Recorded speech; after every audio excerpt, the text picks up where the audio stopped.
This is really the only thing you can control in life. If you react without thinking, or you say a harsh word to your friend, or you drink all night and live in self-indulgence after a long day, or you just become depressed when the weather is gloomy, you are becoming a reactive person. You let the environment control you, and you're simply a person reacting to stimuli. When you are reactive, you focus on things you cannot control. For example, you may have been born into a socioeconomic lower or middle class family. You may have been born into an abusive family. You may even been diagnosed with a terrible illness. But focusing on it will not change it. You know what you can control? This is the secret to being proactive, and in turn becoming an effective person. You can control your work ethic. You can control how you treat the people in your life, and you can control if you put on your seatbelt or not.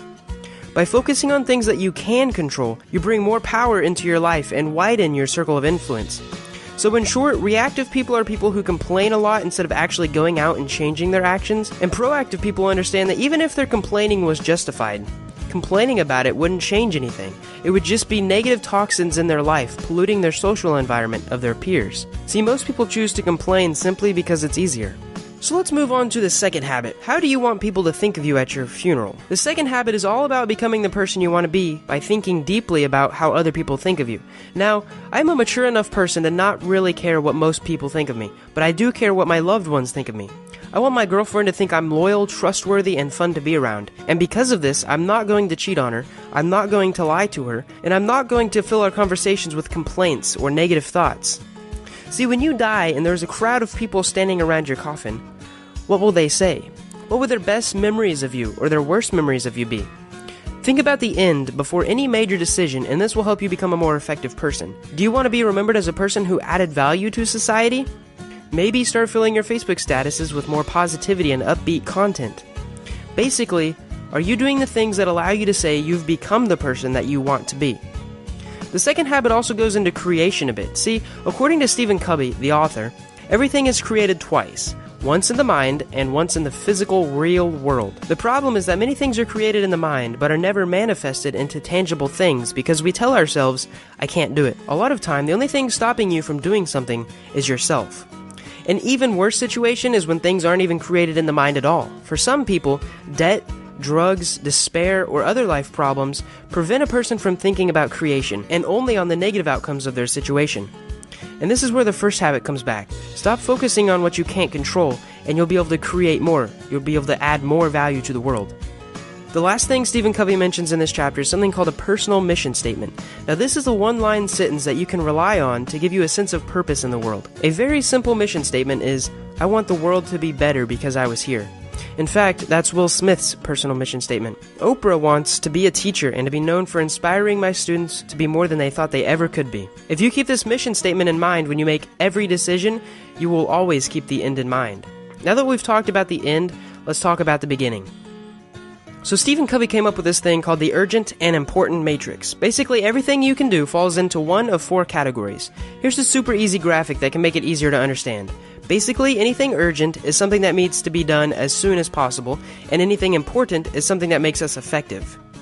The advice the author gives is to do things that are not urgent, but they have to be important as soon as possible. Because if you do things that aren't urgent before they are urgent, then you won't have to fret about doing them last minute. Here's the thing that kind of annoys me. If I asked most people what they thought was important, they would say things like their health, their relationships, their financial credibility. But when you look into their actions, they spend their time doing other meaningless things like organizing papers, going out for long lunches, hanging out with the wrong crowds, fussing over little crap, doing stupid stuff for the better part of their day that doesn't lead them to bettering the things that they said was important to them. So you gotta put first things first. Spend some time with your family before you waste your time doing something like playing video games. Start putting effort into creating a monthly budget instead of putting your effort pinning new things on Pinterest. Go and work out first before watching that new episode. The problem here is something psychologists call cognitive dissonance, and it's when the things you say are most important to you aren't the same things that you're spending most of your time on. In fact, some psychologists say that this is unhealthy. The disconnect between what we say we will do and what we actually do is terrible, and I think working on this would improve a lot of our lives.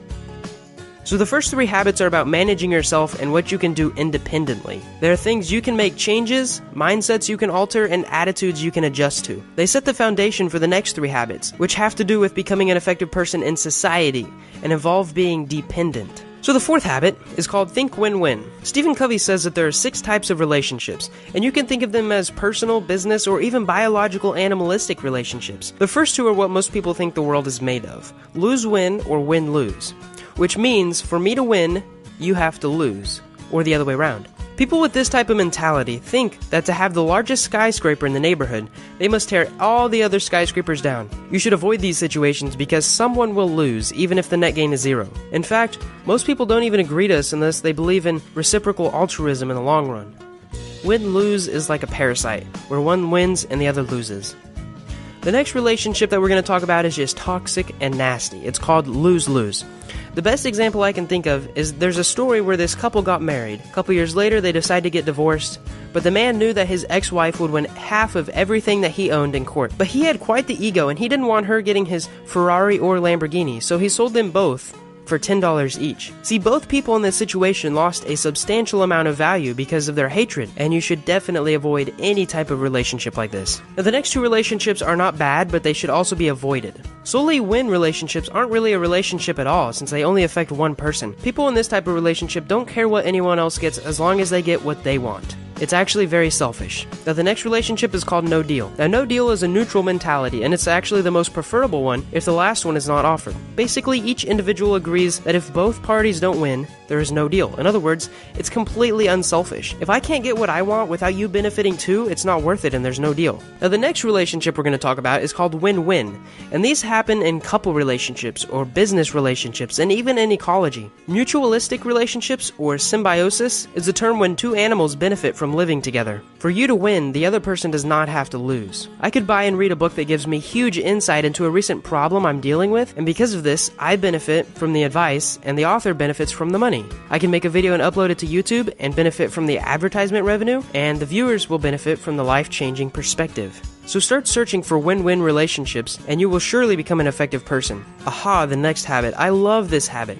So the author gives a little story where a dad is talking to his coworker about a situation with his son. The father and son have a talk, and after the talk, the dad goes to his friend for advice. "I just can't understand my son sometimes," the dad says. "He won't listen to me." And his friend goes, "Let me rephrase that. You can't understand your son because he won't listen to you?" Says the friend, "I thought to understand another person, you have to listen to them." Honestly, when I read this little story, I actually got goosebumps, but the author is so right. How many times do we get mad at another person because they don't think the way that we think, but we haven't even tried to hear their side of the story first? We see the world through our eyes. Even from a baby, we are born egotistical, and understanding others' views does not come natural. Learning to become an effective person is understanding everyone has their own perspectives and opinions from their own personal experiences and life events. You should seek first to understand, because once you understand the situation and the person's feelings towards it, you might have a better chance of helping them understand you. So this is a little technical, but I want to get into the 5 levels of listening that Covey covers. The first is called ignoring, and it's just downright rude. So the second level is the kind of level my sister talks to my mom. It's called pretending. Yeah, right. You're at least responding to the person. The third level is called selective hearing. We only hear certain parts of the conversation, usually only the parts that benefit us. And it's really easy to do this with someone who talks a lot, or a preschool child. Another level up is called attentive listening, which is not necessarily listening to the content, but rather the way the words are being spoken. And you focus on the energy. If you listen to a motivational speaker in another language and you actually get motivated, that's called attentive listening. The last type of listening we hardly ever experience, and it's called empathic listening. This type of listening is the listening with the intent to understand. You will get inside the other person's frame of thinking and understand them better. And it's not just the words they say or how they're saying them either. We give them all of our attention, including paying attention to their body language and paying attention to their feelings. This is very powerful because it gives you accurate data to work with, to understand their thoughts, feelings, and motives, instead of you being a brick wall saying, "Conform to me." Another form of great advice Stephen gives is to diagnose before you prescribe, which basically means to understand before you give advice. One of the best ways to find more win-win situations is to understand what the other person wants and needs before you can find a way both of you can benefit. So the next habit is called synergize, and it took me a while to completely understand this, but it basically means the interaction of 2 or more parts to produce an outcome that is greater than the sum of their individual parts. So a very basic version of synergy comes from a teaching in physiology. So one part might be our heart, another might be your brain, and the third might be your stomach. Of course, these are very complex organs individually, but if they work together, they are extremely effective. Another example would be trees and squirrels. Separately, trees could reproduce by their nuts falling to the ground. Please refrain from commenting about this, but unless there's a really strong wind, they won't spread very quickly. On the other hand, squirrels could live without trees, but they would have to live in bushes and eat only berries. But they might struggle hibernating and eating food in the winter. Together though, the squirrels get protections in the trees, as well as tons of nuts to eat. The trees get the benefit of getting their nuts spread across even more land. Together they achieve and grow more than if they were separate. And one last example would be drugs and alcohol. Now, the effect of sleeping medicine is intensified greatly when mixed with alcohol, and I do not suggest trying this on your own. And in fact, most doctors warn against it. Now, these are considered constructive synergy, but there is also reductive synergy. An example of this is if you had the plague, but then you were also diagnosed with depression. Both are really bad to have, and if you have them at the same time, well, you might need some external help. In medicine, there's actually a word for this, and it's called comorbidity. The opposite of synergy can also happen, sometimes referred to as negative synergy, and this is when waste is created. Let's say you spend $5 million on a business deal, and another company puts in $5 million so that you both can invest in the same company for more money. However, the business that you put money in actually failed because it went over a certain amount, and because of taxes, it failed. The sum of two parts is actually less than the total amount of both separately. An example of negative synergy would be 1 + 1 = 1/2. Seeking synergy will benefit your life in many ways, but particularly your business, relationships, and general life will benefit if you can find synergy. Synergy is basically 1 + 1 = 3. Now that was the 6th habit, and that concludes the habits that you can do with improving yourself by dealing with others. Now we're going to be moving on how you can unleash your future potential by investing. So the best investment you can make is in yourself. And by reading this book, you're ahead of the curve, and by watching this video, you have a huge advantage of other people. So Covey gives the example of this guy cutting down a tree with a very dull saw. I mean, it's going to take him at least 6 hours to cut down this huge tree. If he were to spend 1 hour sharpening the saw, it would only take him 3 hours to cut down the tree, leading to a total of 4 hours instead of 6. We see how simple this is. How easy it is for the guy to cut the tree down faster, but we hardly ever apply the same principle to our lives. For example, we can sharpen our physical saw by eating well, maintaining a healthy diet, and exercising regularly. Let's sharpen the saw by working out 3 times a week instead of paying for it with advanced medical treatment in 40 years. Another example of sharpening our minds is by learning, reading, and teaching. There are plenty of studies that show teaching someone something is a great way to ingrain ideas into our head, and in fact, it's one of the reasons I'm making this video.